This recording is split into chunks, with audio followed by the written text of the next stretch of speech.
Hello friends, जय माता दी। कैसे हैं आप सब दोस्तों?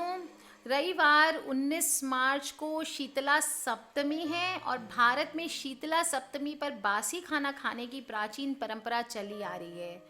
कई क्षेत्रों में शीतला अष्टमी 20 मार्च पर बासी खाना खाते हैं। ये समय सर्दी शीत ऋतु के जाने का और गर्मी ग्रीष्म ऋतु के आने का टाइम है। दो ऋतुओं के संधि काल में खान पान का विशेष ध्यान रखना चाहिए और यदि हम ये सावधानियां रखें, आवश्यक जो ज़रूरी सावधानियां हैं, तो कई मौसमी बीमारियों से हम बच सकते हैं। तो दोस्तों, रविवार को ध्यान अगर रखेंगे कुछ बातें जो मैं बताने जा रही हूँ उसका, तो बचे रहेंगे कई बीमारियों से। दोस्तों, हिंदी पंचांग के अनुसार अभी चैत्र मास चल रहा है। इस मास के कृष्ण पक्ष में आने वाली सप्तमी अष्टमी को शीतला सप्तमी और शीतला अष्टमी कहा जाता है। इन दो दिनों में सुख समृद्धि की कामना से शीतला माता के लिए व्रत रखा जाता है और शीतला माता की पूजा की जाती है।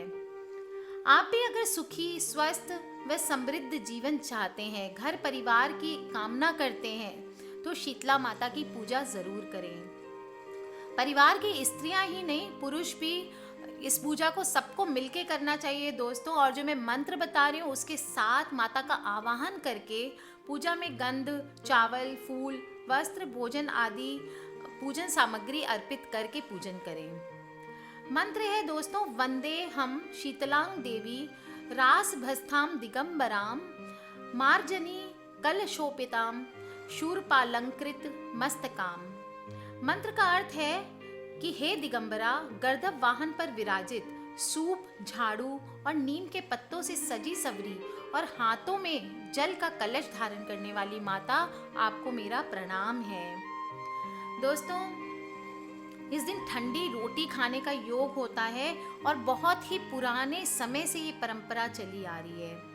जिन परिवारों में शीतला माता के लिए प्राचीन परंपरा का पालन किया जाता है, वहाँ इस दिन सभी सदस्य बाकी खाते हैं, बासी खाना खाते हैं। जो लोग शीतला सप्तमी या अष्टमी पर ठंडा खाना खाते हैं, उन्हें ठंड के कारण होने वाली कफ संबंधी बीमारियां नहीं होती है। इन्हें वर्ष में एक दिन सर्दी और गर्मी के संधि काल में ठंडा भोजन करने से पेट और पाचन तंत्र को भी लाभ मिलता है। कई लोग को ठंड के कारण पित्त ज्वर, फोड़े फुंसी, आंखों से संबंधित परेशानियां आदि संभावनाएं होती रहती है। उन्हें हर वर्ष शीतला अष्टमी या अष्टमी पर बासी भोजन जरूर करना चाहिए।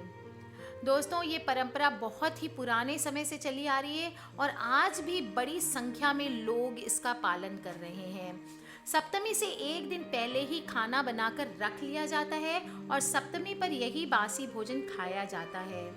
इस दिन गर्म खाना वर्जित किया जाता है। शीतला माता का स्वरूप गधे पर विराजित है। ग्रामीण अंचलों में आज भी चेचक रोग का उपचार शीतला माता के पूजन और विभिन्न उपायों से ही किया जाता है। शास्त्रों में बताया गया है कि शीतला माता गधे की सवारी करती हैं। उनके हाथों में कलश, झाड़ू, सूपड़ा जिसको कहते हैं हम, वो और नीम के पत्तों की माला धारण की रहती है। शीतला माता को इसी स्वरूप में चेचक रोग का इलाज बताया गया है। दोस्तों, ग्रामीण क्षेत्रों में आज बताती हूँ आपको कैसे करते हैं वो चेचक का इलाज। ग्रामीण क्षेत्रों में चेचक से पीड़ित व्यक्ति को सूपड़े से हवा की जाती है, झाड़ू से झाड़ा जाता है जिससे चेचक के फोड़े फूट जाते हैं। फोड़ों पर नीम के पत्तों का लेपन किया जाता है जिससे फोड़े सड़ते नहीं हैं। इस प्रकार नीम के पत्ते, सभी जानते कि नीम हमारी त्वचा के लिए, रोगों के लिए वरदान है दोस्तों। नीम के लेपन से फोड़े फुंसी ठीक हो जाते हैं। शीतला माता के हाथों में कलश का अर्थ यह है कि इस रोग के दौरान मरीज को ठंडा पानी विशेष प्रिय लगता है।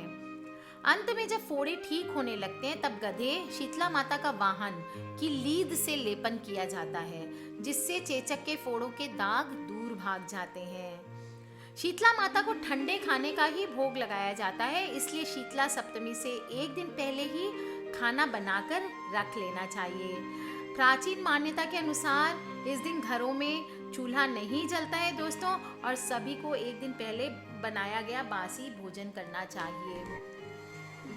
ऐसा माना जाता है कि माता की जो गधे की सवारी है उसके बारे में भी बहुत ही अच्छी कथा आती है कि शक्ति प्रधान जीव बहुत चुलबुले, चंचल, तत्काल बिगड़ उठने वाले और असहनशील होते हैं, जबकि चांद्र शक्ति प्रधान व्यक्ति इससे सर्वदा विपरीत होते हैं। चांद्र शक्ति प्रधान जो जीव होते हैं उसमें प्रमुखतः गधा ही शीतला माता का वाहन हो सकता है। ये गधा ये संकेत देता है कि चामुंडा के आक्रमण के समय रोग का अधिक प्रहार सहन करते हुए रोगी को कभी अधीर नहीं होना चाहिए। इसके अतिरिक्त शीतला रोग में गर्दभी का दूध, गधा लौटने के स्थान की मिट्टी और गधों के संपर्क का वातावरण उपयुक्त समझा जाता है।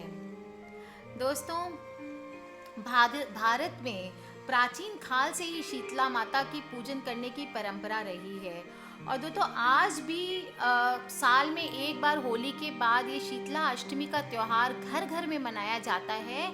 ऐसा विश्वास किया जाता है कि शीतला माता का पूजन हमारी कई बीमारियों से रक्षा करेगा।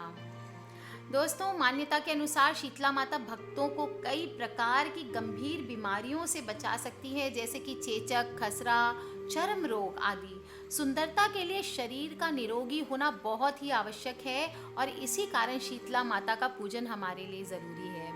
इनकी कृपा से हमें स्वस्थ शरीर मिलता है, जिससे कि हम जीवन को सुगमता से जी सकते हैं।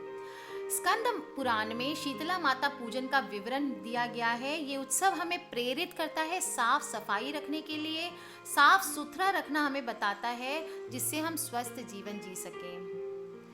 दोस्तों, हिंदी पंचांग के अनुसार चैत्र माह के कृष्ण पक्ष में अष्टमी तिथि को पूजन करना का विधान है, और अष्टमी मैं आपको बता दूं कैसे पूजन करना है आपको। अष्टमी तिथि को सुबह ब्रह्म मुहूर्त में उठ के साफ सफाई करके स्नान करके शीतला माता के मंदिर जाके विधिवत पूजा की जाएगी। दोस्तों, पूजा की विधि मैंने आपको पहले बता दी है, वो आप रेफर कर सकते हैं। इसके बाद कुछ भक्त उपवास भी रखते हैं और शाम को बासी भोजन से उपवास खोलते हैं।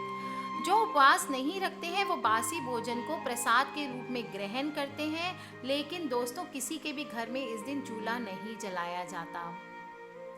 पूजन करने के बाद शीतला अष्टक स्तोत्र का पाठ भी करने का विधान है, और प्रसाद सगे संबंधियों, पड़ोसियों में बांटा जाता है। देखा जाए तो शीतला माता का पूजन हमें एक स्वस्थ जीवन जीने के लिए प्रेरित करता है, हमें बासी भोजन का महत्व बताता है, हमें वातावरण को स्वच्छ और पवित्र बनाए रखने के लिए प्रेरित करता है। अतः दोस्तों, माता का सबको पूजन करना चाहिए, आशीर्वाद प्राप्त करें, सबका सम्मान करें, साफ सफाई और पवित्रता बनाए रखें। इससे सभी लोग निरोगी रहेंगे और जीवन को सुगमता से जी पाएंगे। दोस्तों, एक और बात ध्यान रखने की होती है, शीतला माता का मंदिर वट वृक्ष के समीप ही होता है, तो नियम होता है कि शीतला माता के पूजन के बाद वट का पूजन जरूर किया जाना चाहिए। ऐसी प्राचीन मान्यता है कि जिस घर की भी महिलाएं शुद्ध मन से इस व्रत को करती है, उस परिवार को शीतला देवी धन धान से पूर्ण कर प्राकृतिक विपदाओं से दूर रखती है। तो दोस्तों, कर लीजिए, इस बार ताज़ा भोजन नहीं बनाना है आप लोगों को, बासी भोजन खाना है और शीतला माता को मनाना है। कोई घर में ध्यान रखे दोस्तों, फिर से बता देती हूँ, जिस घर में कोई भी चेचक का मरीज हो, चिकन पॉक्स या स्मॉल पॉक्स किसी को भी हुआ हो, तो उस घर में ये व्रत अभी नहीं होगा। ठीक होने के बाद में आप उनको एक दिन शीतला माता के धुका सकते हैं। और दोस्तों, नवरात्र शुरू होने के पहले ये व्रत कर लेने से दुर्गा माता की भी असीम कृपा की प्राप्ति होती है। इसलिए दोस्तों, इस बार ये शीतला माता का व्रत ज़रूर करें ताकि हमारा घर ठंडा ठंडा रहे। Take care friends, love you all. हमने बात की शीतला माता को कैसे हमें मनाना है, तो मना लीजिए दोस्तों, और ध्यान रखिए ये वीडियोस आपके परिवार वाले, आपके जो भी फ्रेंड्स हैं, सबके साथ आपको शेयर ज़रूर करना है, चाहे वो व्हाट्सएप हो, फेसबुक हो या और भी दूसरी सोशल साइट्स हो। क्योंकि दोस्तों, सिर्फ हमें बेनिफिट नहीं उठाना है, इन चीज़ों का बेनिफिट हमें सबको उठवाना है। हमारे पूरे समाज में सबको, हमारे आने वाले जनरेशन्स को पता होना चाहिए कि हमारे क्या कल्चर है। तो दोस्तों सब्सक्राइब करके रखें ताकि हमारे आने वाले वीडियोस से कनेक्टेड रहें। कोई भी क्वेश्चन हो प्लीज़ मुझे वीडियो के नीचे लिख के पूछ लें। आज के लिए बस इतना ही दोस्तों। Take care, love you all, bye bye and जय माता दी।